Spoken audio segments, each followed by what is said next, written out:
seller sold 5 kg of mangoes at a profit of rupees 15 rupees per kg and 3 kg of apples at a loss of rupees 30 per kg. Find whether it is a profit or loss. நம்ம ஒரு கணக்கு solve பண்ணுறதுக்கு முன்னாடி அந்த கொஸ்டினை நல்லா முழுமையாக புரிஞ்சுக்கணும். ஓகேவா? அப்பதான் வந்து நம்ம கரெக்டாக சால்வ் பண்ணணும். இப்போ பாருங்க, ஒரு பழ வியாபாரி இருக்காரு.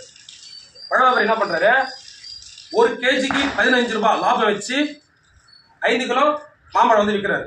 ஒரு கிலோக்கு எவ்வளவு லாபம் வச்சு விற்கிறாரு? 15 ரூபாய் லாபம் வச்சு 5 கிலோ மாம்பழம் விற்கிறாரு. அதுக்கப்புறம் பாருங்க, ஆப்பிள் எப்படி சேல்ஸ் பண்றாருன்னா, ஒரு கிலோவுக்கு 30 ரூபாய் வச்சு 3 கிலோ ஆப்பிள் வந்து நஷ்டத்துக்கு விற்கிறாரு. ஒரு கிலோக்கு எவ்வளவு நஷ்டம் வச்சு விற்கிறாரு? 30 ரூபாய். 30 ரூபாய் நஷ்டம் வச்சு எத்தனை கிலோ விற்கிறாரு? 3 கிலோ விற்கிறாரு. நம்ம கிட்ட இப்ப கொஸ்டின் என்ன கேட்டுருக்காங்கன்னா, இது லாபமா நஷ்டமா அப்படின்னு கேட்டுருக்காங்க. லாபம் அல்லது நஷ்டமான்னு கேட்கிறாங்க. எவ்வளவு அப்படின்னு சொல்லிட்டு நம்ம பார்த்தலாம். இப்ப அப்படி கவனிங்க. இதை எப்படி சால்வ் பண்றதுன்னா, சொல்யூஷன்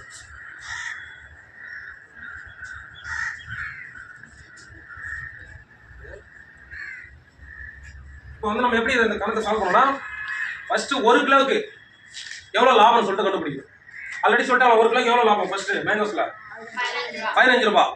அப்போ 5 கிலோ எவ்வளவு லாபம் வருதுன்னு பார்க்கணும். ஓகேவா? பார்த்தலாமா? இப்போ வந்து profit of 1 kg mangoes.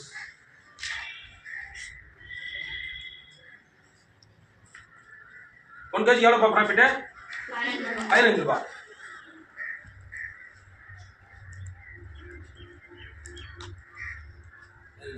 இப்போ வந்து நம்ம ஒரு கிலோக்கு எவ்வளவு லாபம் தெரியும் நமக்கு? எவ்வளோ? 15 ரூபாய். அப்ப 5 கிலோக்கு எவ்வளவு லாபம்? அப்ப 5 கிலோக்கு எப்படி லாபம் கண்டுபிடிக்குது? 5 into 15. ஓகேவா? அப்ப என்ன பண்றோம்? ப்ராஃபிட் ஆஃப்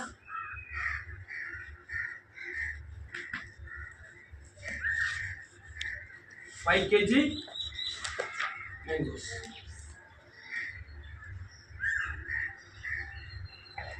சொல்லிட்டு எப்படி பண்ணோம்? 5 into 15. 5 into 15 வருது. எவ்வளவு நம்மளுக்கு லாபம் கிடைக்குது? ஆப்பிள் வித்து 75 rupees கிடைக்கும். ஓகேவா? எவ்வளவு கிடைக்குது? 75 rupees.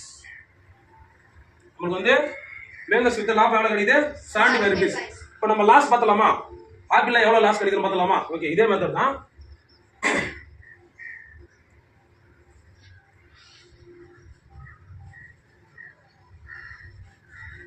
Loss of 1 kg